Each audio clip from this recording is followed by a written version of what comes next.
Assalamualaikum warahmatullahi wabarakatuh. Perkenalkan, nama saya Rikma Rahman Kurniawan. Saya bertempat tinggal di Dusun Paga, Desa Pelumbangan, Kecamatan Dokol, Blitar. Saya membuat kalkulator cara menghitung pakan ini sebenarnya ada dua file. Jadi semua ternak itu bisa sebenarnya, seperti ruminansia. Ruminansia itu nanti banyak beberapa jenis ternak kan, ada kambing, ada sapi. Jadi formulasi itu saya tuangkan dalam satu file Excel, dan dalam file itu sudah saya buatkan tabel-tabel.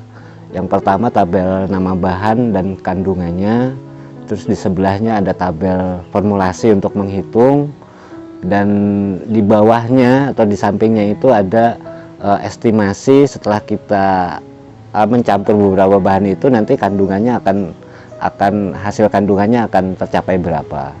Jadi seperti itu, sangat simpel. Tinggal masukkan jumlah kilo bahan-bahan yang akan kita campur itu serta ininya harga per kilo. Nanti sudah otomatis menghitung nilai kandungan yang ada di campuran bahan itu, seperti nanti proteinnya, serat kasarnya, terus TDN-nya berapa. Jadi itu nanti akan ketahuan. Yang kedua, file yang kedua itu saya formulasikan menurut kebutuhan unggas dan ikan. Jadi ada dua file. File untuk menghitung kebutuhan ruminansia, kebutuhan pakan ruminansia, dan kebutuhan pakan unggas dan ikan. Gitu. Kalau misalkan teman-teman yang ada di rumah ini pengen dapat filenya, itu caranya gimana? Sistem yang sampai buat itu seperti apa? Jadi seperti yang sudah sebenarnya teman-teman yang berhubungan dengan saya ini sementara hanya ada di Facebook.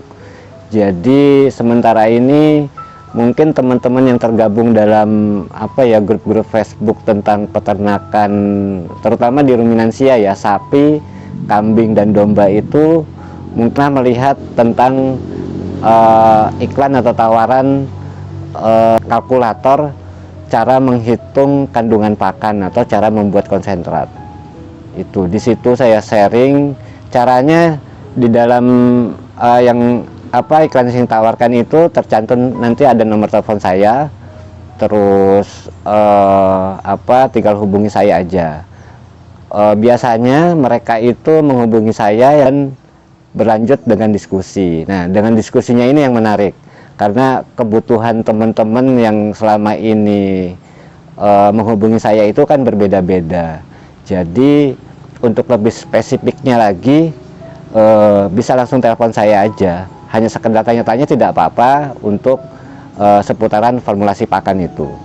Jadi nanti kita akan sharing lah, kita akan diskusi tentang kebutuhan ternaknya. Misalnya ternak domba itu ya, ternak domba itu banyak yang kurang paham, yang kurang mengerti tentang kebutuhan domba kita. Jadi kebutuhan untuk domba kita itu sebenarnya untuk hidup itu protein di 10 itu sudah hidup, sudah sehat.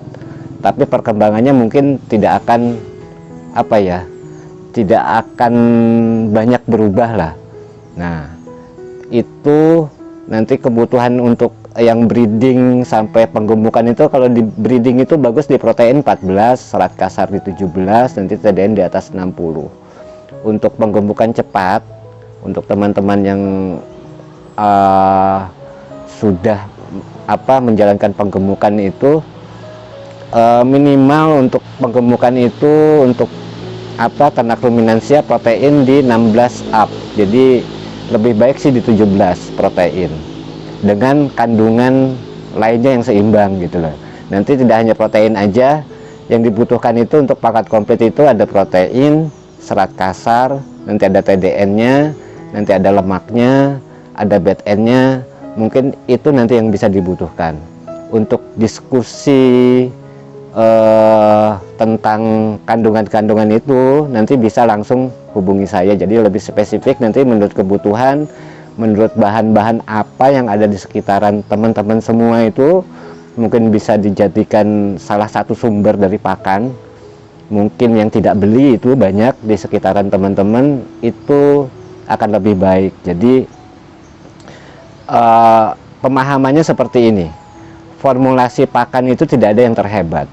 Jadi yang terhebat itu justru kalau kita bisa menggunakan bahan-bahan potensi yang ada di sekitar kita itu untuk dijadikan pakan yang aman, pakan yang sehat sesuai dengan kebutuhannya. Jadi pakannya seimbang menurut kebutuhan ternak kita, itu yang paling penting. Jadi tidak dengan bahan-bahan yang mahal, tapi kalau potensi itu ada sekitaran kita, kenapa tidak? Itu akan menambah dan mengurangi kos, sebenarnya mengurangi kos usaha kita, karena peternakan ini kalau dikelola itu hitungannya sudah bisnis. Jadi tujuan dari bisnis itu kan emang profit. Jadi untuk profit itu bagaimana caranya agar ternak kita ini sesuai dengan kebutuhannya, dengan profit yang jelas, dengan nanti kos yang murah seperti apa. Jadi seperti itu. Kalau di kalkulator formulasi Ransum tadi, itu bahannya bisa dirubah atau sudah paten yang ada di softwarenya, Mas? Ya. Misalkan ada bahan yang dari potensi sekitar teman-teman yang ada di pemirsa yang ada di rumah, misalkan potensi tertentu yang di formula itu tidak ada, itu apakah masih bisa kita ganti atau ditambahkan? Ya, untuk yang misalnya saya kasih contoh untuk yang file ruminansia itu, untuk file dasarnya itu ada tabel kandungan dan nama bahan, itu saya siapkan 20 file. Dan itu kalau misalnya tidak ada di sekitaran teman-teman semua, bahan-bahan itu bisa digantikan salah satunya atau diganti semuanya juga bisa. Jadi tinggal masukkan nama bahannya, terus kandungannya berapa, itu nanti otomatis di tabel formulasinya akan berubah. Jadi bisa, sangat-sangat bisa untuk dimasukkan.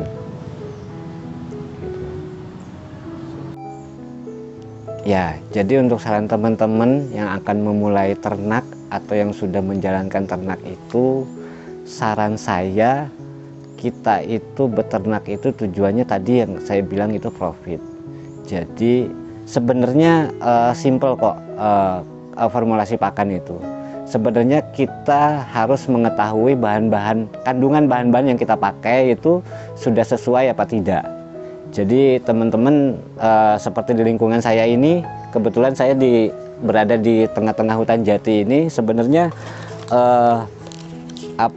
daun jati kering ini bisa dijadikan salah satu sumber pakan juga, salah satu campuran dalam pakan. Nah, ini sangat berpotensi karena daun jati ini banyak yang tidak terpakai atau sia-sia. Jadi ini sebenarnya bisa dijadikan salah satu sumber pakan, sumber serat dan sumber protein sebenarnya.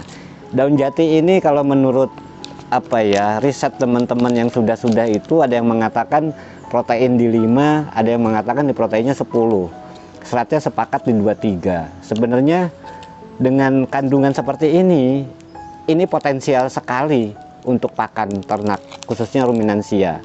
Jadi bagaimana cara kita memanipulasi agar bahan ini, daun jati ini bisa dimakan sama ternak kita, gitu.